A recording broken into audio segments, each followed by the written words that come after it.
ರಾಮಲಿಂಗೇಶ್ವರ ಅಂದ್ರೆ ಅಷ್ಟು ಅದೊಂಥರ ಬರೀ ಭಕ್ತಿಯೂ ಅಲ್ಲ, ಅದೊಂಥರ ಪ್ರೀತಿ, ಒಂಥರ ಒಂಥರ ಫ್ಯಾನ್ ಥರ ನಾವು. ಅಂದರೆ ಎಂಥದೇ ಇದ್ದರೂ ಫಸ್ಟ್ ಅಲ್ಲಿ ಹೋಗಿ ಒಂದು ಪ್ರಸಾದ, ಒಂದು ದರ್ಶನ ಸಿಕ್ಕರೆ ಅದೊಂದು ಭಾಳ ತೃಪ್ತಿ ಮನಸ್ಸಿಗೆ.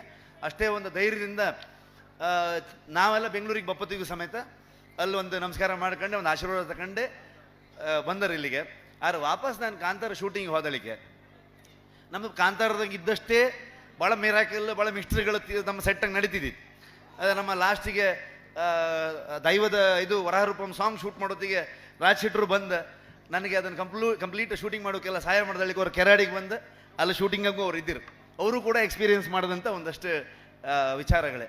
ಆದರೆ ಬೆಂಗಳೂರು ಬಂದಿಂದ ಟೆಕ್ನಿಷಿಯನ್ಸ್ಗಳೆಲ್ಲ ಬಂದಿರಲ್ಲ, ಕೆಲವರಿಗೆ ದೇವ್ರು ನಮ್ದಿದ್ದರೂ ಇದ್ದಿರಿ. ಆದ್ರೆ ಒಂದು ವಾರ 10 ದಿವಸ ಶೂಟಿಂಗ್ ಶುರು ಆದ ಕೂಡಲೇ ಹಗೂರ ಮಾಣಕಟ್ಟಿ ಬದಿಗೆ ಹಾಫ್ ಶುರು ಮಾಡ್ರಿ ಕೇಳ್ರಿ ಅಲ್ಲಿಗೆ ಮಾರ ಅಲ್ಲಿ ಹೋಯ್ ಅಲ್ಲಿ ಕಾಲು ಪೆಟ್ಟು ಮಾಡ್ಕೊಂಡು, ಇಲ್ಲಿ ಕೈ ಪೆಟ್ಟು ಮಾಡ್ಕೊಂಡು, ಇಲ್ಲಿ ಸೊಂಟಕ್ಕೆ ಬೆನ್ನೆ ಪೆಟ್ಟು ಬಿತ್ತು, ಅದು ಇದಂತ ಹೇಳಿ ಎಂಥವ್ರು ಸಮಸ್ಯೆ ಇದ್ದಿತ್ತು ಅವರಿಗೆ. ಅಲ್ಲಿ ಯಾರೋ ಹೇಳ್ರಿ ನೋಡ್ರಿ, ಬಪ್ಪತ್ತಿಗೆ ದಾರಿ ಮೇಲೆ ಕುಂದಾಪುರದ ಭತ್ತ ಮಾರಣಗಟ್ಟಿ ದೇವಸ್ಥಾನ ಇತ್ತು, ಅಲ್ಲೊಂದು ಹೋಯ್ ಒಂದು ಪ್ರಸಾದ ತಗೋಬನ್ನಿ ಅಂದ್ರೆ ಸುಮಾರು ಬದಿ ಪೆಟ್ಟು ಬೀಳ್ತಿದ್ದ ಹೇಳಿ ನಮ್ಮ ಸಿನಿಮಾಟೋಗ್ರಫರೇ ಬೇರೆ ಯಾರಲ್ಲ ಹೋಯ್ ತಗೊಬಂದ. ಮಾರನೇ ದಿವಸ ಸಮ ಆಯ್ತು ಅವನಿಗೆ.